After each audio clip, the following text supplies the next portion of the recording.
Welcome to ई ज्ञान। चलिए आज हम लोग ट्रांसफार्मर के इक्विवेलेंट सर्किट के बारे में आज स्टडी करके देखते हैं। तो इसके पहले हम लोगों ने पढ़ा हुआ है कि आइडियल ट्रांसफार्मर के बारे में जो भी हम पढ़ते आए हैं वो ये होता है कि एक ट्रांसफार्मर है, जैसे उसकी कोर है, यहाँ पर हम लोग एक अल्टरनेटिंग वोल्टेज जब प्राइमरी में अप्लाई करते हैं तो यहाँ से एक अल्टरनेटिंग करंट फ्लो होता है और इसके कारण एक फ्लक्स बनती है जो हमने ये डॉटेड लाइन से यहाँ पर शो किया हुआ है। ये होती है हमारी म्यूचुअल फ्लक्स और ये म्यूचुअल फ्लक्स ही रिस्पॉन्सिबल होती है एनर्जी को प्राइमरी से सेकेंडरी तक ट्रांसफर करने के लिए। तो हम लोग क्या अज्यूम करते थे अभी तक आइडियल ट्रांसफार्मर में? हम लोग ये अज्यूम करके चलते थे हमेशा आइडियल ट्रांसफार्मर में कि the windings has no resistances, that means R1 is equal to भी जीरो अज्यूम करते थे और R2 इज इक्वल टू भी जीरो अज्यूम करते थे। लेकिन एक्चुअल ट्रांसफार्मर में ऐसा नहीं होता है। हम लोगों ने पढ़ा है कि एक्चुअल ट्रांसफार्मर जो है आइडियल ट्रांसफार्मर से कैसे डिफर करता है। तो एक्चुअल ट्रांसफार्मर ऐसा होता है जिसमें कि कुछ न कुछ फाइनाइट वैल्यू ऑफ रेजिस्टेंस होता है। ठीक है, क्या होता है रेजिस्टेंस की value? Finite value of resistance present होता है। ठीक है, तो कुछ ना कुछ R1 होगा और कुछ ना कुछ R2 होगा। तो उसी को हम लोग जब अपने ट्रांसफार्मर में बनाते हैं तो उसको कैसे शो करते हैं? इस वाइंडिंग का जो रेजिस्टेंस होगा उसको हम लोग सीरीज में, वाइंडिंग के सीरीज में यहां पर ड्रॉ कर लेते हैं R1, और सेकेंडरी वाइंडिंग का जो रेजिस्टेंस होता है, इसका जो भी रेजिस्टेंस होगा उसको हम लोग सेकेंडरी वाइंडिंग के सीरीज में यहां पर एक लम्प्ड पैरामीटर के रूप में अपन लोग उसको कनेक्ट कर लेते हैं सीरीज कनेक्शन के रूप में। ठीक, बिल्कुल सिमिलरली हम लोगों ने आइडियल ट्रांसफार्मर के बारे में ये पढ़ा था कि प्राइमरी वाइंडिंग में जब करंट फ्लो होता है तो उसका जो एमएमएफ होता है N1 I1, इस एमएमएफ के कारण जो भी फ्लक्स क्रिएट होता है वो सारा का सारा फ्लक्स जो है वो इस कोर में रहता है और इस कोर से होता है वो सेकेंडरी से लिंक करता है और फिर अपने पाथ को कंप्लीट करता है। ठीक है, तो यहां पर हम लोगों ने एक अजम्पशन किया था आइडियल ट्रांसफार्मर के लिए कि सारा का सारा फ्लक्स जो प्राइमरी वाइंडिंग से प्रोड्यूस होगा वो सिर्फ कोर के अंदर ही रहेगा और वो सारा फ्लक्स जो है वो सेकेंडरी से जाकर के लिंक करेगा। लेकिन एक्चुअल ट्रांसफार्मर में हम लोगों ने ये देखा था कि एक्चुअल ट्रांसफार्मर में हम ये मानते हैं कि किसी भी कोर की परमेबिलिटी इनफाइनाइट नहीं हो सकती। इसका मतलब है कि ये सारे के सारे फ्लक्स को अपने अंदर कन्फाइन करके वो नहीं रख सकता। तो इसका मतलब क्या है कि प्राइमरी में जितना भी फ्लक्स प्रोड्यूस होगा वो सारा फ्लक्स सेकेंडरी तक नहीं पहुंच पाएगा, बल्कि कुछ फ्लक्स ऐसा भी रहेगा जो इधर से एयर से होकर के ऐसा अपने पाथ को ऐसा कंप्लीट करेगा और इस फ्लक्स को अपन लोग बोलते हैं लीकेज फ्लक्स। ठीक है, तो इसका मतलब क्या है कि एक्चुअल ट्रांसफार्मर में कुछ न कुछ लीकेज फ्लक्स भी होता है और उस लीकेज फ्लक्स के इफेक्ट को हम कैसे शो करते थे? तो अपन लोगों ने अपने पुराने लेक्चर में ये पढ़ा है कि लीकेज फ्लक्स जो है वो भी फैराडे के लॉ के कारण एक इंड्यूस ईएमएफ क्रिएट करता है प्राइमरी वाइंडिंग में, और सेकेंडरी का जो फ्लक्स होता है लीकेज फ्लक्स वो सेकेंडरी वाइंडिंग में एक इंड्यूस ईएमएफ क्रिएट करता है लीकेज फ्लक्स के कारण। तो ये जो लीकेज फ्लक्स के कारण जो ईएमएफ इंड्यूस होते हैं उसको सिमुलेट करने के लिए हम लोग प्राइमरी वाइंडिंग के सीरीज में, जैसे इस वाइंडिंग में जो भी EMF due to leakage flux create हो रहा है, जिसको हम लोगों ने पिछले बार शो किया था EL1 और EL2 से, induced EMF due to leakage flux 1 और induced EMF in winding 2 due to leakage flux, इसको अपन कैसे सिमुलेट किए थे तो इसका पूरा एक्सप्लेनेशन हमारे पिछले वीडियो में है, उसको आप लोग रेफर करिएगा। पर इसको सिमुलेट कैसे किए थे? तो इसको सिमुलेट हम लोगों ने किया था प्राइमरी वाइंडिंग में एक लीकेज रिएक्टेंस कनेक्ट करके, जिसको हम लोगों ने X1 नाम दिया था। सिमिलरली सेकेंडरी वाइंडिंग के सीरीज में एक लीकेज रिएक्टेंस X2 को हम लोगों ने कनेक्ट किया था। क्लियर? तो इस प्रकार से हमारे ट्रांसफार्मर का, जिसको हम बोलते हैं प्रैक्टिकल ट्रांसफार्मर का सर्किट मॉडल, ये हमारा बन जाता है। कैसे बनता है? प्राइमरी और सेकेंडरी वाइंडिंग में जो भी रेजिस्टेंस प्रेजेंट होता है उसको हम लोग प्राइमरी वाइंडिंग के सीरीज में और सेकेंडरी वाइंडिंग का रेजिस्टेंस सेकेंडरी वाइंडिंग के सीरीज में कनेक्ट कर देते हैं। जो लीकेज फ्लक्स होते हैं प्राइमरी और सेकेंडरी वाइंडिंग के, जो लीकेज फ्लक्स होते हैं उसको सिमुलेट हम कैसे करते हैं? तो लीकेज फ्लक्स को हम सिमुलेट करते हैं reactance in series with the primary winding and reactance in series with the secondary winding. ये लम्प्ड पैरामीटर के हम लोग उसको के रूप में हम लोग उसको प्राइमरी और सेकेंडरी वाइंडिंग में कनेक्ट कर लेते हैं। तो इस प्रकार से हमको मिलता है सर्किट मॉडल ऑफ ट्रांसफार्मर। कौन सा ट्रांसफार्मर? Practical transformer. यदि हम इसकी इक्वेशन बनाने की कोशिश करें तो इक्वेशन कैसे बनेगी? तो यहां पर हम लोग एक वोल्टेज सोर्स लगाते हैं V1 जो रहता है अल्टरनेटिंग टाइप का, उसके कारण यहां से कुछ करंट फ्लो होता है I1, वो भी एक अल्टरनेटिंग टाइप का रहता है। इसके कारण यहां से कुछ फ्लक्स क्रिएट होता है, जो फ्लक्स जो है वो कोर से होता हुआ जाता है और सेकेंडरी से लिंक करता है और सेकेंडरी से के अलावा प्राइमरी से भी लिंक करता है। तो इसमें एक ईएमएफ इंड्यूस होता है, Faraday's law of electromagnetic induction current जो होता है E1। वही फ्लक्स जब सेकेंडरी से लिंक करता है तो सेकेंडरी में भी फैराडे के लॉ के हिसाब से यहाँ पर एक ईएमएफ इंड्यूस करता है E2। तो इस प्रकार से जो म्यूचुअल फ्लक्स है उसने प्राइमरी में एक ईएमएफ इंड्यूस किया E1 और सेकेंडरी में एक ईएमएफ इंड्यूस करता है E2। जब हम यहाँ पर एक कोई लोड कनेक्ट करते हैं तो यहाँ से भी इस E2 के करंट एक लोड करंट फ्लो होना स्टार्ट हो जाता है, जिसको आप लोगों ने I2 से रिप्रेजेंट किया हुआ है। और यहाँ पर जो वोल्टेज ये I2 जो है, यहाँ पर जो भी वोल्टेज ड्रॉप क्रिएट करता है वो कहलाता है हमारा टर्मिनल वोल्टेज ऑफ सेकेंडरी, जिसको अपन ने V2 से रिप्रेजेंट किया हुआ है। अब इक्वेशंस कैसे बनेंगी तो देखिए बहुत सिंपल है इक्वेशन बनाना। यहाँ पर एक हमारा वोल्टेज है V1 और यहाँ पर वो इस करंट के कारण एक ड्रॉप होगा I1R1, तो ये हमने लिख दिया I1R1। यहाँ पर एक वोल्टेज ड्रॉप होगा जिसको हमने लिख दिया J I1X1। J क्यों लगाया? क्योंकि ये जो वोल्टेज है रिएक्टेंस का वो करंट से 90 डिग्री लीड करता है, इसलिए यहाँ पर J लगा दिए। प्लस वाइंडिंग में करंट के डायरेक्शन में एक ड्रॉप हो रहा है E1, तो हमने यहाँ पर लिख दिया प्लस E1। और इन सभी वोल्टेजेस का जो समेशन होगा वो होगा V1, तो ये हो गया हमारा V1। ये होगी हमारी इक्वेशन नंबर 1, जो कि इसकी बेसिक गवर्निंग इक्वेशन कहलाती है। सिमिलरली यदि हम सेकेंडरी की बात करते हैं तो देखिए सेकेंडरी में क्या हो रहा है कि ये एक ईएमएफ है, इसके कारण करंट फ्लो होना चालू होता है I2, तो यहाँ पर एक ड्रॉप क्रिएट करता है I2R2, तो हमने लिखा यहाँ पे I2R2। यहाँ पर एक ड्रॉप क्रिएट करेगा I2X2, तो हमने यहाँ लिखा J I2X2, क्योंकि ये रिएक्टेंस है और रिएक्टेंस का वोल्टेज करंट से 90 डिग्री लीड करता है, इसलिए J।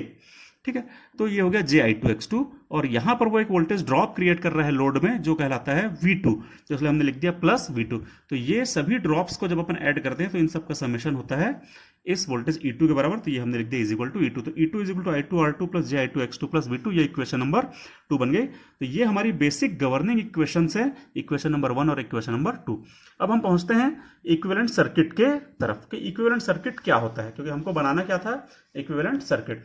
तो इक्विवेलेंट सर्किट क्या होता है, तो किसी भी डिवाइस का जो इक्विवेलेंट सर्किट होता है वो उसकी गवर्निंग इक्वेशंस के द्वारा अपन लोग उसको बना सकते हैं। और जो इक्वेशंस इस पर्टिकुलर डिवाइस की या इस पर्टिकुलर इक्विपमेंट की या इस प्रकार की किसी इलेक्ट्रिकल मशीन के बिहेवियर को शो करता है, ऐसी इक्वेशंस अपने को लेनी रहती है। तो ये हमारी इक्वेशंस है जो हमारे इस ट्रांसफार्मर के बिहेवियर को शो करती हैं। ठीक है, और इक्विवेलेंट सर्किट हम बनाते क्यों हैं, ताकि हम लोग फर्दर आगे चल करके उसका यदि हम एनालिसिस करना चाहें अपने मशीन का तो हम उसका एनालिसिस कर सकते हैं। हमको एक प्रकार का सर्किट मिल जाता है, एक सर्किट थ्योरी के हिसाब से फिर अपन उसमें लॉ या इक्वेशन को लगा करके अपना एनालिसिस जो है, जिस भी प्रकार का एनालिसिस की जरूरत पड़ेगी वो हम उसको कर पाएंगे। इक्विवेलेंट सर्किट में होता क्या है, तो इक्विवेलेंट सर्किट में अपने इस मशीन के ही कुछ पैरामीटर्स होते हैं, जिन पैरामीटर्स पे इस मशीन का परफॉर्मेंस डिपेंड करता है। वही पैरामीटर्स जो होते हैं वो जैसे रेजिस्टेंस, रिएक्टेंस, इंडक्टेंस, कैपेसिटेंस, कुछ वोल्टेजेस, करंट्स रहते हैं, जिन पर इन पैरामीटर्स पर इस मशीन का परफॉर्मेंस डिपेंड करता है। तो उन्हीं सब का कॉम्बिनेशन रहता है, उन सब के कॉम्बिनेशन को मिला करके एक सर्किट बनाया जाता है जो हमारा इक्विवेलेंट सर्किट कहलाता है। चलिए अपन इस ट्रांसफार्मर के इक्विवेलेंट सर्किट को बनाने की कोशिश करते हैं। तो सबसे पहली चीज तो हमको इस ट्रांसफार्मर में ये दिख रहा है कि इस ट्रांसफार्मर की वाइंडिंग का रेजिस्टेंस और रिएक्टेंस प्राइमरी का R1X1 है और इसके सेकेंडरी का रेजिस्टेंस और रिएक्टेंस R2 और X2 है। तो इसको हम लोग कैसे बनाएंगे अपने ट्रांसफार्मर में, तो देखिए ये हम लोगों ने यहां पर इस ट्रांसफार्मर में बनाया हुआ है। ठीक है, तो ये ट्रांसफार्मर की प्राइमरी वाइंडिंग, ये ट्रांसफार्मर की सेकेंडरी वाइंडिंग, हमने कोर नहीं बनाया हुआ है ताकि थोड़ा इजिली अपन इसको ड्रॉ कर सके। तो ट्रांसफार्मर की प्राइमरी का टर्न्स N1, सेकेंडरी के टर्न्स N2, रेजिस्टेंस R1X1 और R2X2, उसी को हम लोगों ने यहां पर शो कर दिया है। प्राइमरी का resistance R1, reactance JX1, secondary का रेजिस्टेंस R2, सेकेंडरी का रिएक्टेंस JX2, प्राइमरी में जाने वाला करंट I1, सेकेंडरी में जाने वाला करंट I2। यहां पे आगे चल करके एक लोड लगा होगा जो हमने अभी इक्विवेलेंट सर्किट में शो नहीं किया है। ठीक है, इंड्यूस्ड ईएमएफ E1 और E2 है। जब इस E2 को अपन लोग इस तरफ रेफर करते हैं तो उसका एक नया नाम हो जाता है V2 डैश। तो अपन कहीं पर E1 भी यूज करेंगे इसी वोल्टेज को, इंड्यूस वोल्टेज को, और कहीं पर इसी को V2 डैश से भी रिप्रेजेंट किया करेंगे। ये अप्लाइड वोल्टेज हो गया V1 और ये टर्मिनल वोल्टेज हो गया V2। तो ये हमारा सेम ये जो ट्रांसफार्मर है, इसी ट्रांसफार्मर का एक सर्किट मॉडल हम लोग बनाने की कोशिश कर रहे हैं। तो इस प्रकार से बनेगा। ठीक है, अब हम लोग क्या देखते हैं, यदि हम थोड़ा सा इसी से और आगे पहुंचते हैं तो हमको पता चलता है कि हमने ट्रांसफार्मर के बारे में पढ़ा है। ट्रांसफार्मर का जो प्राइमरी करंट होता है उसके दो कंपोनेंट होते हैं। कौन कौन से दो कंपोनेंट होते हैं इसके बारे में डिटेल में हम ऑलरेडी अपने पिछले लेक्चर्स में पढ़ चुके हैं। एक बार उसको रिवाइज करते हैं कि जो लोड कंपोनेंट्स, जो दो कंपोनेंट्स होते हैं उसमें से एक कंपोनेंट होता है लोड कंपोनेंट, I2 डैश बोलते हैं जिसको, जो क्या करता है वो काउंटर बैलेंस करता है अपने सेकेंडरी एमएमएफ को। सेकेंडरी एमएमएफ क्या करता था, तो सेकेंडरी एमएमएफ हमको पता है ये जो सेकेंडरी एमएमएफ होता है ये एक सेकेंडरी का फ्लक्स बनाता था, और ये फ्लक्स जो है ये हमारे इस मेन फ्लक्स को कम कर देता था।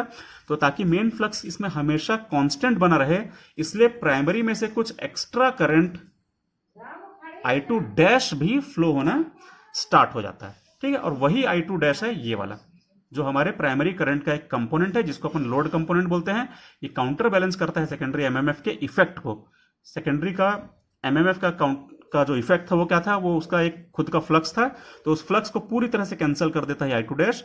इससे क्या होता है, mutual flux in the core remains constant independent of load. Load चाहे ना रहे, चाहे लोड की वैल्यू ज्यादा रहे या कम रहे, जो म्यूचुअल फ्लक्स होता है कोर में वो हमेशा कांस्टेंट रहता है, और उसका कारण है ये वाला I2 डैश।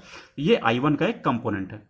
I1 का दूसरा कंपोनेंट क्या होता है, तो I1 का दूसरा कंपोनेंट होता है एक्साइटिंग करंट, जिसको IE से या I0 से भी शो करते हैं अपन लोग। ठीक है, इस IE या I0 के भी दो कंपोनेंट होते हैं। एक कंपोनेंट होता है IM, जो फ्लक्स को क्रिएट करने के काम में आता है, और ये हमारे अप्लाइड वोल्टेज से 90 डिग्री लैग करता है।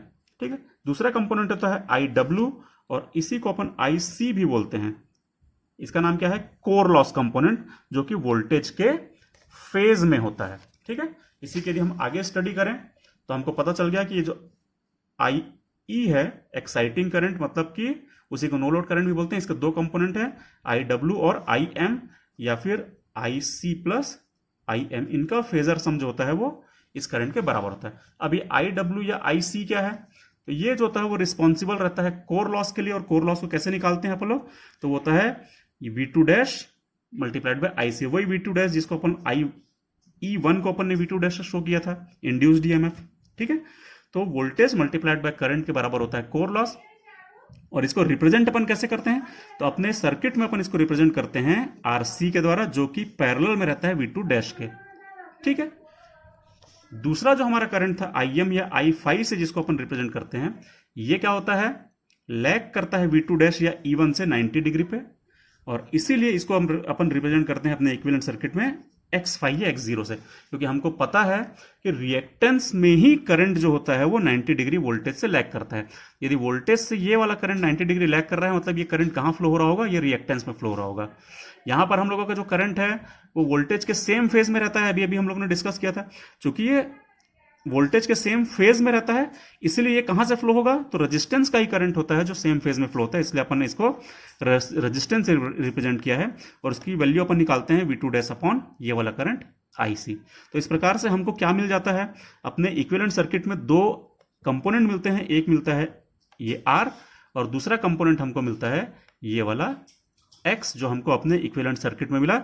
और ये जो दोनों कंपोनेंट होते हैं R और X, इनके नाम क्या क्या है, R को अपन लोग बोलते हैं कोर लॉस रेजिस्टेंस, और ये जो X0 या XM है इसको कहते हैं अपन मैग्नेटाइजिंग रिएक्टेंस। ठीक है, और ये कहलाते हैं, यही जो है ये एक्चुअल में 50 CS रहते हैं, इमेजिनरी रहते हैं, ऐसा कुछ रहता नहीं। ये हम लोग सिर्फ इन कंपोनेंट्स को के इफेक्ट को शो करने के लिए इसको ड्रॉ करते हैं। तो ये कैसा रहता है हमारे सर्किट में, तो ये इस प्रकार से अपन लोग उसको शो करते हैं। ठीक है, ये एक पैरेलल ब्रांच के रूप में, शंट ब्रांच के रूप में अपन ड्रॉ करते हैं, जिसमें से ये I0 मतलब नो लोड करंट या एक्साइटिंग करंट फ्लो हो रहा है। ये दो कंपोनेंट से मिलकर बना रहता है, एक कंपोनेंट IC मतलब कोर लॉस कंपोनेंट, और दूसरा IM मतलब मैग्नेटाइजिंग कंपोनेंट है। ठीक है, IC जो होता है वो वोल्टेज के फेज में रहता है, इसलिए ये रेजिस्टेंस से फ्लो हो रहा है, तो इसको अपन ने R0 रेजिस्टेंस से शो किया। और IM जो होता है वो 90 डिग्री विथ वोल्टेज रहता है, इसलिए अपन लोग उसको दिखाते हैं कि वो एक रिएक्टेंस शो हो रहा है। और ये वाला जो वोल्टेज रहता है ये रहता है अपना V2 डैश, मतलब secondary voltage refer to primary, या यही कहलाता है E1। ठीक है, तो इस प्रकार की ब्रांच से अपन, शंट ब्रांच से, इस नो लोड करंट के दोनों कंपोनेंट को, ये जो नो लोड करंट के जो दोनों कंपोनेंट हैं जो इस इक्वेशन से गवर्न हो रहे हैं, अपन शो करेंगे इस प्रकार से। ठीक है, अब हमने देखा कि प्राइमरी करंट जो है वो भी दो कंपोनेंट से मिलकर बना रहता है। ये कौन कौन से दो कंपोनेंट से मिलकर बना रहता है, तो प्राइमरी करंट जो होता है वो I0 और I2 डैश नाम के दो कंपोनेंट से मिलकर बना रहता है, जिसको अपन लोग एक्साइटिंग करंट भी बोल रहे थे, और इसको अपन लोग सेकेंडरी का लोड कंपोनेंट भी बोल रहे थे। देखिए यहां पर अपन ने लिखा है, एक लोड कंपोनेंट होता है और दूसरा एक्साइटिंग करंट रहता है। वही अपन लोगों ने यहां पर इक्वेशन के फॉर्म में लिखा है, primary current is equal to exciting current plus load component of secondary in primary. इसको भी अपन लोग अपने इक्विवेलेंट सर्किट में शो करते हैं। तो कैसा शो होता है, तो ये देखिए, ये हमने इक्विवेलेंट सर्किट बनाया है उसी चीज को शो करने के लिए। ये R1 JX1 R2 JX2 तो हमने पहले ही शो कर लिया था यहां पर, ठीक है। अब जो नो लोड करंट के बारे में हमने पढ़ा कि हमारा जो करंट रहता है प्राइमरी करंट, ये जो प्राइमरी करंट है ये दो कंपोनेंट से मिलकर बना रहता है। एक कंपोनेंट रहता है एक्साइटिंग करंट, जो देखिए यहां से फ्लो हो रहा है। एक्साइटिंग करंट या नो लोड करंट के भी दो कंपोनेंट है, एक है कोर लॉस कंपोनेंट और एक है मैग्नेटाइजिंग कंपोनेंट। एक्साइटिंग करंट के जो दो कंपोनेंट है उसमें से जो पहला कंपोनेंट है कोर लॉस कंपोनेंट, ये रेजिस्टेंस से फ्लो होता है क्योंकि ये वोल्टेज के फेज में रहता है, V1 के फेज में रहता है, अभी अभी हमने पढ़ा था। और ये जो मैग्नेटाइजिंग रिएक्टेंस रहता है, इससे जाने वाला जो करंट रहता है वो वोल्टेज से 90 डिग्री लैग करता है, इसलिए ये रिएक्टेंस से फ्लो होता है। तो ये हम लोगों ने एक इमेजिनरी ब्रांच यहां पे बना ली है अपने ट्रांसफार्मर में, ताकि ये एक्साइटिंग करंट को रिप्रेजेंट कर सके, ठीक है। इसके लिए हम लोगों ने अभी अभी इक्वेशन देखी थी कि I1 is equal to I0 plus I2 dash. तो ये I1 का एक कंपोनेंट है I0, जिसके लिए हमने ये बनाया है, एक कंपोनेंट रहता है रेजिस्टेंस और एक कंपोनेंट रहता है रिएक्टेंस। सिमिलरली ये जो दूसरा कंपोनेंट रहता है, जो लोड कंपोनेंट रहता है, जो प्राइमरी में से फ्लो होता है, उसको अपन ड्रॉ करते हैं यहां पर। ये हो गया I2 डैश।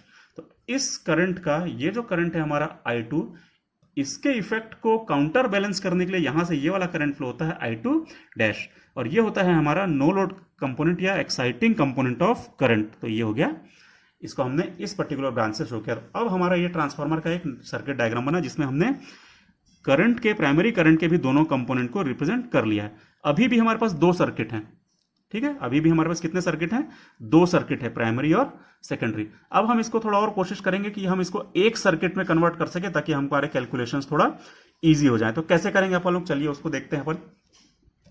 तो हमने अपने पिछले लेक्चर में ये पढ़ा था कि हम क्वांटिटीज को सेकेंडरी से प्राइमरी में या प्राइमरी से सेकेंडरी में रेफर कर सकते हैं। तो हम लोगों ने पहले अपन लोगों ने करके देखा है कि सेकेंडरी क्वांटिटीज को प्राइमरी में रेफर कैसे करें, ठीक है। तो यहां पर अपन लिख देते हैं फ्रॉम सेकेंडरी की क्वांटिटीज को प्राइमरी में रेफर कैसे करें। तो हमारे पास जो कंपोनेंट्स थे सेकेंडरी में, वो कौन कौन से थे कंपोनेंट। तो सेकेंडरी में देखिए हमारे पास कौन कौन से कंपोनेंट थे, R2, X2, V2 और I2। इसको अपन लोग प्राइमरी में रेफर करें तो कैसा होगा, देखिए R2 को अपन प्राइमरी में रेफर कैसे करते थे, तो प्राइमरी का टर्न्स ऊपर, सेकेंडरी का टर्न्स नीचे, इसका whole square multiplied by R2, तो ये बन जाता था R2 डैश प्राइमरी में आने के बाद। रिएक्टेंस को भी सेम फॉर्मूले से अपन लोगों ने X2 डैश में कन्वर्ट किया। वोल्टेज कैसे कन्वर्ट होता है, तो वोल्टेज डायरेक्ट प्रोपोर्शन में रहता है N1/N2, और करंट कैसे रहता है, तो करंट इनवर्सली प्रोपोर्शनल रहता है N2/N1, ठीक है। ये क्या कहलाता है, ये कहलाता है secondary resistance referred to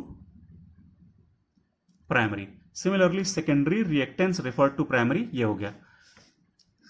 secondary voltage referred to primary, secondary current referred to primary, ठीक है। तो इस प्रकार से हम लोग सेकेंडरी का रेजिस्टेंस और रिएक्टेंस को प्राइमरी में रेफर कर सकते हैं, वोल्टेजेस और करंट्स को भी प्राइमरी में रेफर कर सकते हैं। जैसे हम सेकेंडरी की चीजों को प्राइमरी में रेफर करेंगे तो नाम सेकेंडरी का ही रहेगा, लेकिन डैश डैश लग जाएगा तो वो रेफर टू प्राइमरी कहलाएगी। तो उसको हम लोगों ने बनाया है, देखिए यहां पर, ठीक है। तो ये हमारा बन गया।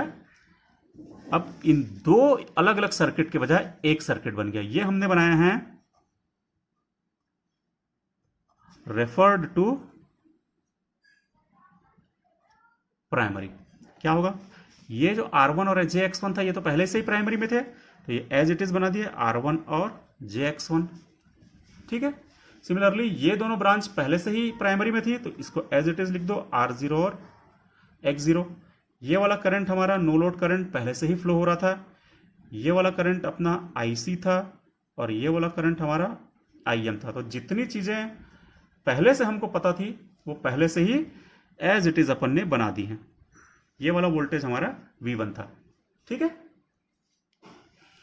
प्राइमरी की सब चीजें एज इट इज यहां पे बन गई, लेकिन सेकेंडरी की चीजों को हमने प्राइमरी में रेफर किया है। जो सेकेंडरी के जो भी डाटा थे उसको हम लोगों ने प्राइमरी में रेफर कर लिया है।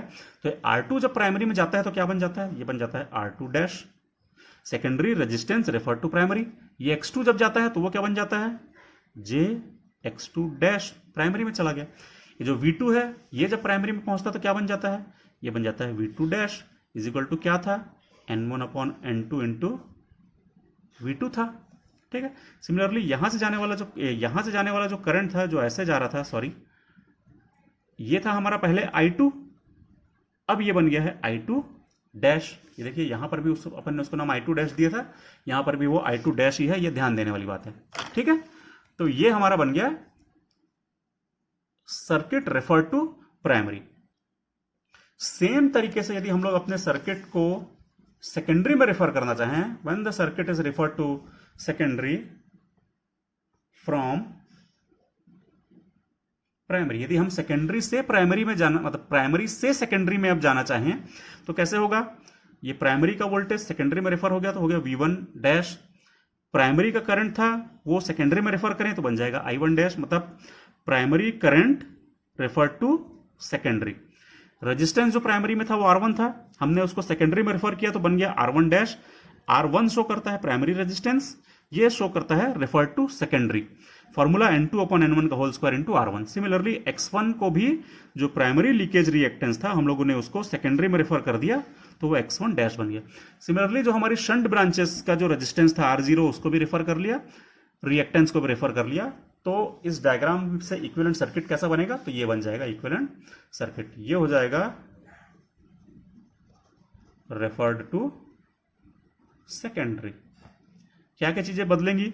ये जो R0 पहले था वो बन जाएगा R0 डैश, ये X0 बन जाएगा X0 डैश, ये I0 डैश बन जाएगा, ये IC डैश बन जाएगा, ये IM डैश बन जाएगा। ये तो R2 और JX2 तो पहले थे, V2 और I2 पहले से ही था सेकेंडरी में, तो एज इट इज रहेंगे। तो अपन लोग बना लें R2 JX2 V2 I2। Secondary की चीजें सेकेंडरी में एज इट इज रहेंगी, उसमें कोई चेंज नहीं आएगा। ये प्राइमरी का था जो सेकेंडरी में चला गया, ये प्राइमरी का था सेकेंडरी में जाएगा तो बन जाएगा X1 डैश। ये प्राइमरी का रेजिस्टेंस था जो पहले था R1, सेकेंडरी में पहुंच के बन जाएगा R1 डैश। ये प्राइमरी का वोल्टेज था जो पहले था V1, जब सेकेंडरी में अपन ने इसको रेफर किया तो बन गया V1 डैश। ये प्राइमरी का करंट था I1 जो सेकेंडरी में पहुंचा तो बन गया I1 डैश। ठीक है, ये है हमारा I2। क्लियर? तो ये हो गया हमारा equivalent circuit of transformer referred to secondary. तो इस प्रकार से हम लोगों ने देख लिया है कि ये हमारा सर्किट रहता है जो दो अलग अलग पार्ट्स में है, ये प्राइमरी का है, ये सेकेंडरी का है। जब हम उसको एक सिंगल सर्किट से रिप्रेजेंट करना चाहें तो या तो हम रेफर टू प्राइमरी बना लें, ठीक है, इसको अपन बोलते हैं equivalent circuit refer to primary, और ये कहलाता है equivalent circuit refer to secondary. ये हम लोगों ने बना लिया रेफर टू प्राइमरी, सब चीजें प्राइमरी की प्राइमरी में है, सेकेंडरी को प्राइमरी में ले आए, और ये हमारा बन गया equivalent circuit refer to secondary, मतलब प्राइमरी की सब चीजों को हम लोगों ने सेकेंडरी में ट्रांसफर कर दिया और सेकेंडरी की चीजें एज इट इज हैं। तो ये हो गया हमारा complete study of equivalent circuit of transformer. Thank you.